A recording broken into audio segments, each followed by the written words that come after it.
medida que todo esto que mencionaba Nicolás, la reunión de esta mañana motiva una columna de análisis de la consultora Factum. Recibimos a su presidente, Óscar Botinelli. Bienvenido. ¿Qué tal? ¿Cómo estás, Óscar? Bueno, vamos a hablar primero, más a lo largo, del concepto de diálogo.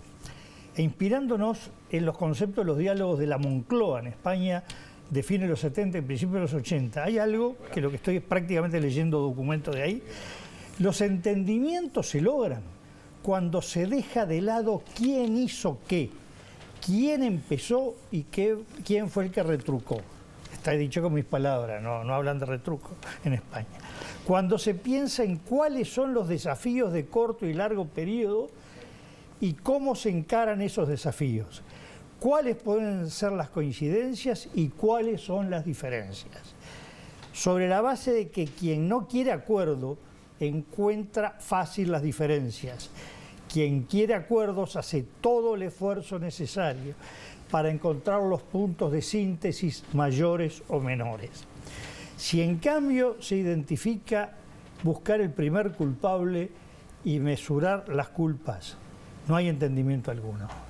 Si se pide que tire la primera piedra el que esté libre de culpa, no vuela un pedregullo. El diálogo solo funciona, entonces, si todos coinciden en que importa el diálogo. Si alguien quiere confrontar, ya no hay diálogo. Y la base es diferencia las ideas y respeto a las personas. Lo que vimos hoy es todos con cierto miedo a quedar demasiado dialogantes, siempre poniendo un pero o el señalar quién hizo qué antes. Qué difícil está esto, ¿eh? Y aplicarlo a ese concepto por lo menos parece complejo. ¿Cómo estás viendo las convocatorias al diálogo que ya hubo el año pasado y este año, por ejemplo? Bueno, recordemos primero que la transición de la dictadura a la democracia en Uruguay se hizo mediante diálogos. Y era difícil los diálogos en ese momento. Y hubo diálogos, muchos, de partidos con organizaciones sociales, partidos con los comandantes militares, las Fuerzas Armadas, y mucho diálogo. Desde más o menos el otoño del año pasado hubo, por un lado, del lado político, una convocatoria al diálogo de Cabildo Abierto que era más poner en funcionamiento un órgano constitucional creado en 1934 que fue reglamentado por ley del primer gobierno de Tabaré Vázquez y nunca se puso en marcha, que es el Consejo de la Economía Nacional. Y otro del PIT-CNT llamando a un diálogo social. Este año encontramos ya en el referéndum una nueva apuntar al diálogo de Cabildo Abierto, pero aparece el presidente del Frente Amplio llamando al diálogo enseguida del referéndum.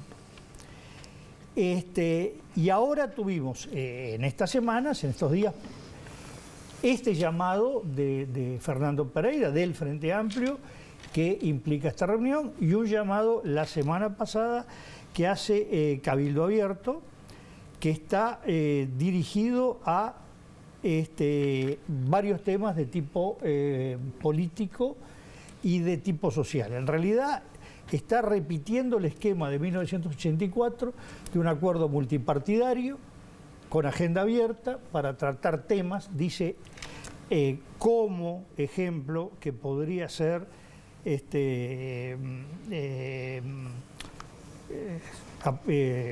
no lo encuentro acá. Reforma de la seguridad social, política demográfica, inserción internacional del país, lucha contra el narcotráfico y el crimen organizado, lucha contra la pobreza como agenda abierta. Y que un segundo paso, y esto entronca con algún reclamo tipo el PIT-CNT, que sería convocar, y usa la palabra del 84, una concertación nacional programática con participación de organizaciones sociales, empresariales, Universidad de la República, institutos académicos privados. El Frente Amplio no hizo una propuesta que sea incompatible con esta. Podemos decir, la que hace Cabildo Abierto aparece más hacia el horizonte de largo plazo, y el del Frente Amplio de lo que puede llamarse urgencias, el primero de todo, el clima, la convivencia democrática, el terminar con estos agravios, estas descalificaciones, y a su vez ir hacia algunos temas cruciales, el tema del narcotráfico, el financiamiento a partidos, donde es muy claro el comunicado del Frente Amplio, que por un lado deja el fantasma de algo que se vio en estos días, de miedo de muchos actores políticos, es decir, cuidado que no se nos meta el narcotráfico a financiar las candidaturas, las campañas electorales, los partidos, porque después de ahí no se sale. Recordemos que en Colombia Pablo Escobar llegó él a hacerse elegir diputado. Hasta ese lugar llegó la penetración. Y por otro lado, el tema de la judicialización de la política, es un tema que degrada la política cuando el sistema político no sabe resolver los problemas y lo traslada al Poder Judicial. Es decir, lo que hemos visto es esto. Como una reflexión final diría lo siguiente, y me remonto a 400, 500 años atrás. Solo es posible un diálogo si los que van a dialogar se sienten fuertes. El débil va a rehuir el diálogo porque no le da la fuerza para tener ideas distintas, pero poder civilizadamente buscar dónde están las coincidencias y dónde está el campo para dirimir las diferencias. Porque la democracia es la forma en que el sistema político y la sociedad van a definir, dirimir lo que es el disenso en un país plural, donde la gente piensa distinto y tiene intereses diferentes. Bien, Oscar, por hoy muchas gracias entonces. Vamos a ver si se cumple, estas convocatorias cumplen entonces con los requisitos que dice el concepto que mencionabas al comienzo. Gracias por hoy.